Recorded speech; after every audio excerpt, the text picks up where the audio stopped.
your roof. It's the most important protection against nature for your home or your business. That's why I trust the experts at Exterior Home Solutions.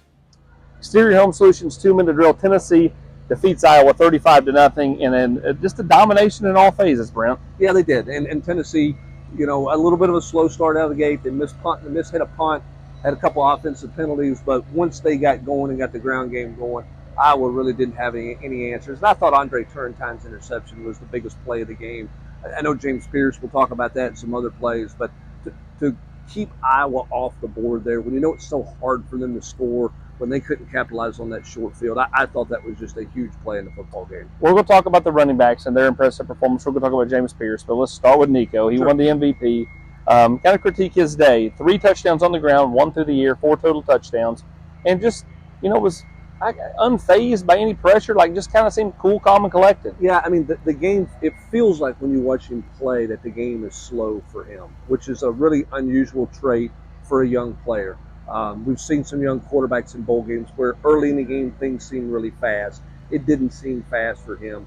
His pocket presence and feel, I mean, I could sit next to Pat Ryan for 3.5 hours and watch football, and he just kind of marvels at Nico's feel for the game, his feel for pressure, his feel where there's a place to step up.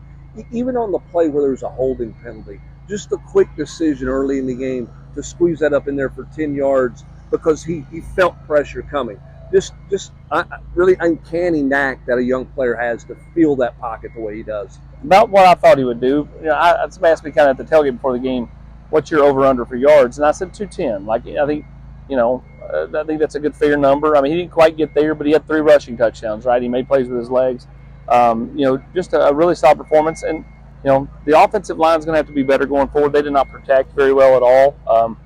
Give up 6 sacks to Nico. That can't happen a year from now against Iowa, against their, you know, terrible offense. You could, you know, survive against a team that could score, not so much. Well, and here's my biggest takeaway with the offensive line. It wasn't like it was a bunch of blitzes. Now, there's a couple of them that the running back pass protection wasn't what it needed to be, and that's on the running back. But there were a couple times the 4-man rush. They just went right by them. They got home fast. It wasn't just that they got home.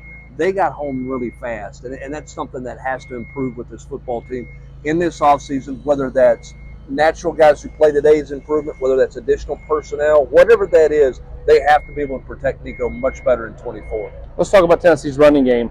Dylan Sampson over 100 yards, well over 100 yards, was really, really solid. Cam Selden, when he spelled him, really, really solid. Tennessee ran the ball effectively. Now, again, as you harp on the offensive line struggle to pass protect, they were really good run block. Yeah, I was surprised they gashed them the way that they did. And I thought, you know, that they would be a little more of a kind of a 3-yard cloud of dust. They had a couple of moments there when they tried to do that and couldn't convert a couple of 3rd and shorts that will be maddening to Jerry Mack and to the run game. But for them to be able to gash the way they could for 10 yards, 12 yards. I mean, you're talking about Tennessee averaged over 4 yards a carry against an Iowa defense that had held 8 opponents under 100 yards this year. That's the most rushing yards they've given up all season long. And they pride themselves on their run defense. They think they're really good on the run and against the run. And Tennessee really did a nice job gashing them. Defensively, James Pierce. I mean, the game was 14-0, strip sack, touchdown Nico, pick 6 James Pierce, and all of a sudden you're like, whoa, James Pierce affected this game 14 points to the good in a blink. Yeah, and that's why, you know, that position is coveted so much by everybody in the NFL. It's coveted in the transfer portal. When you talk about what happens on defense, there are a few positions that can alter a series like that. A shutdown corner can shut down one player. You know, James Pierce has a chance to wreck an entire series, end a series. He basically ended 2 series today. Set Tennessee up inside the 5-yard line for the 2-yard touchdown score and then the pick 6. Those are difference makers. He is a difference maker type player.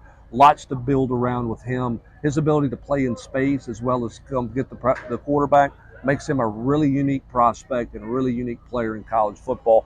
That's going to have, I promise you, a lot of NFL scouts going to turn on that tape and really like what they saw out of James Pierce. I told you all week this thing was going to end one of 2 ways. The gnashing of teeth, talking about how Tennessee got fleeced, or the Nico hype train for the Heisman begins. I won't say it's the Heisman hype train begins, but the hype begins for Nico in 2024. Tennessee wins it easily, 35-0, 4 total touchdowns for number 8. He's Brent Hubbs. I'm Austin Price.